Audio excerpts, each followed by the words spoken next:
2017 সালে শেরপুর জেলায় 50 কিলোমিটার সীমান্ত সড়ক নির্মাণ করা হয় প্রায় 85 কোটি টাকা ব্যয়ে।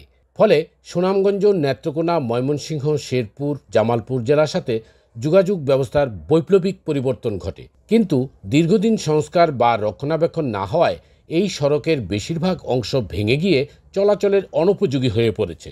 সম্প্রতি 50 কিলোমিটার সড়কের 23 কিলোমিটার অংশ সংস্কার করা হয়, তবে এই কাজ নিয়ে রয়েছে নানান অভিযোগ। এখানে এমন ভাঙ্গা যাতে কোনো গাড়ি ঘুরে গেলে মানে নষ্ট, কোনো মেয়ে ছেলে নিয়ে যাত্রী মানে উল্টা ভরে পাহাড়ের মাটি আসে রাস্তা ভাঙ্গা ভুঙ্গা মনে গাড়ি ঘোড়া চলবার পারে না। দ্রুত এই রাস্তাটা যত মেরামত এবং এই পাহাড়ি মানুষ, সীমান্ত এলাকার মানুষ যাতে এই খানাখন্দর থেকে, এই দুর্ভোগ থেকে যাতে মুক্তি হয়।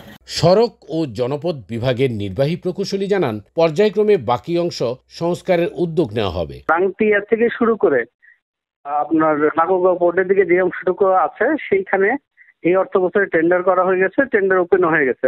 আশা করা যায় আগামী 1 মাসের মধ্যে এই অংশে কাজ শুরু হবে।